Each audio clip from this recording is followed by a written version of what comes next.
Often referred to as Britain's richest man and now the new 25% owner of Manchester United Football Club, just who the hell is Sir Jim Ratcliffe and where did all that money come from? Sir Jim Ratcliffe is the CEO of INEOS, a massive global chemicals company and very possibly the largest and most successful business that you've never heard of. He has a personal fortune of a reported £29 billion, he's a knight of the realm, and just bought 25% of one of the world's most iconic sports franchises, Manchester United Football Club.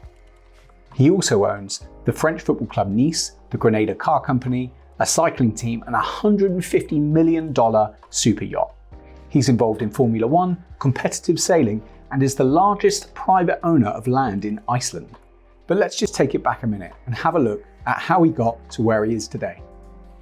Welcome back to the channel and to the ongoing series Mavericks, where we look at some of the most inspiring and successful entrepreneurs and ask what can we learn from them. If that sounds like your sort of thing, then hit the subscribe button below. Ratcliffe is not from a wealthy family, which is in itself perhaps one of the most inspiring parts of his story. He was born in 1952 in a small village just outside Manchester, England. He studied chemical engineering at the University of Birmingham and graduated with a 2-1. Ratcliffe had a summer job at BP and was offered a full-time position there after he graduated university. But as Ratcliffe himself explains, it really didn't last very long. I was called in by my boss, who had been reading my medical report. They hadn't bothered until then. I was told, "You can't work here with eczema.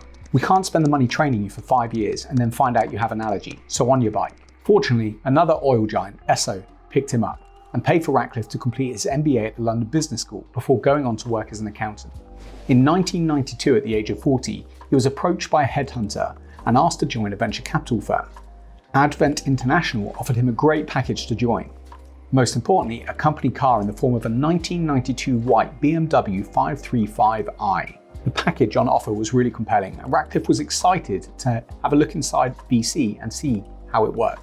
He's quoted as saying, "The venture capital world is really simple. If you do bad deals, you get fired. If you do no deals, you get fired. If you don't do deals, you get fired. I took the job because it would present a lot of opportunities. I always had a feeling a really good one would come along." And come along it did, in the form of a deal to acquire BP's specialist chemical operation for about $40 million in a deal funded predominantly by Advent International themselves. To get the deal, Ratcliffe had to put in everything he owned and remortgage his house. But it paid off, and in 1994 the company was listed on the London Stock Exchange, bagging Ratcliffe something close to £28 million. In 1998, Ratcliffe teamed up with his new business partners, Andy Curry and John Rees, to acquire an Antwerp-based chemical company. This became the start of INEOS, so named after the Greek and Latin words for new and innovation. Jim and his new business partners became masters at spotting untapped potential in flagging plants and factories. Ratcliffe said, "We'd look at businesses that were unfashionable or unsexy, facilities owned by large corporations. We'd run them a bit better, make them very busy and very profitable." The model was super aggressive. Each acquisition was expected to double its revenue within the first 5 years. They targeted a diverse range of companies that were surplus to requirements from large corporations and structured creative and innovative funding lines from partners such as Merrill Lynch, Barclays, and Morgan Stanley. Their ambition, ability to execute, and speed of movement, combined with their financial nous, allowed them to execute 22 acquisitions between 1998 and 2008, each time getting more ambitious than the previous one.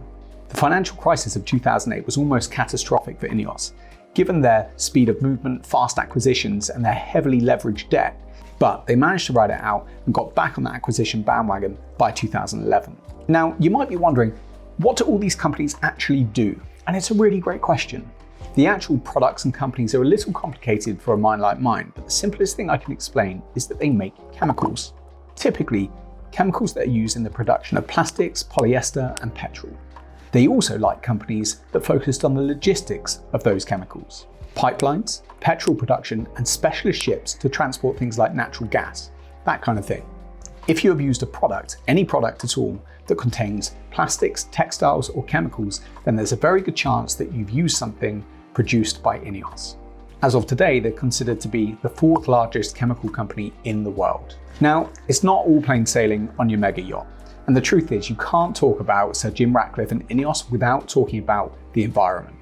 As I said, they are a massive producer of chemicals, and as such are a huge consumer of fossil fuels, and in doing so are a huge generator of greenhouse gases like carbon dioxide. According to the Scottish Environment Agency, INEOS's Scottish-based chemical and power plants produced over 3.2 million tonnes of carbon dioxide. In 2019, this made it the largest source of emissions in Scotland.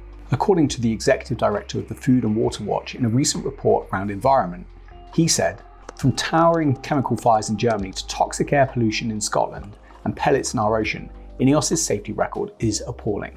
Ratcliffe is also a supporter of fracking, the process of extracting oil and gas from the earth by injecting sand and chemicals at high pressure, with INEOS holding licenses to test fracking in over 1 million acres of the UK.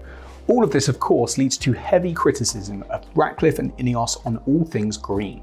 It's also widely suggested that his involvement in sport is so-called sports washing, the process of using sport as a distraction to hide their environmental deficiencies and improve their image. So what have Sir Jim and INEOS actually said on their own environmental record? Well, on its website, INEOS insists sustainability is fundamental to how we do business, and its strategy is to develop and manufacture the products needed to address the evolving challenges of climate change and public health in a way which drives us all towards net zero emission economy by 2050. Ratcliffe himself has said that the aim is to reduce emissions of 33% by 2030. He himself has signed up to Operation Clean Sweep, which aims to prevent microplastics from entering the ocean. In 2018, he received a knighthood as part of the Queen's birthday honours for contributions to business and investment. He told the Financial Times, "I can't think of anything I set out to do that I have not completed." Okay, so that's quite a story. The lad from Manchester growing up to build a juggernaut of a chemicals company, make himself Britain's richest man, and return to buy 25% of the football club he supported as a boy. While you can't deny that the environment piece is a very ugly chapter in this story, and we're yet to find out how that's going to end, you also can't deny that this is a very impressive business journey. In just 25 years, Sir Jim Ratcliffe, his team and his partners have gone from day one to 22,000 employees around the globe and more than $60 billion in annual sales. So, what can we learn from Sir Jim and his story? Well, I think there are three things that stand out to me. First, you don't have to have made it by the time that you're 30. I read a thing from one of these business accelerators recently where they said that they wouldn't look at founders over 30 because they felt they had a reduced chance of success. Well, Sir Jim Ratcliffe was 45 years old when he started INEOS. He had experience and qualifications in accounting, finance, turnarounds. He had experience in deal making. All of those experiences and that history that he built up at 45 years age made his success far more likely, not less. So if you're sat there thinking that you're too old to start, have a look at this story. And remember, you're not starting from scratch. You already know so much that increases your chance of success. Secondly, big risk can pay off. Now, Sir Jim had to bet the house on the mortgage when he did his first deal. And while for every story like this, there are probably 1,000 where somebody lost their house, and I'm certainly not suggesting that you go and mortgage your house right now to start a business. I think what we can see here is that taking calculated risks in the right circumstances can pay off. They certainly did for Sir Jim. And thirdly, the art of a deal. The foundation stone for INEOS isn't some incredible tech innovation, some breakthrough idea or a light bulb moment, but it's something far more old-fashioned than that: deal making. INEOS spot something that's undervalued and turn it into something more valuable. Sir Jim Ratcliffe is an upcycler. It's got to make you wonder, what could I upcycle? What could you? And so the final question, is Sir Jim a maverick? Well, I use the term maverick to talk about somebody who does something really different, who defies the rules, who does something very innovative and very creative. And that's not really what happened here. As I said, INEOS and Sir Jim are deal makers, they are upcyclers, and they're very, very good at what they do, maybe even the best ever. But they're not out and out innovators. They don't disrupt in the same way as I would consider a true maverick to. So is he a maverick? Perhaps not. Maybe for me, he's more of an Iceman. I feel Iceman would have been a good deal maker. See you on the next one.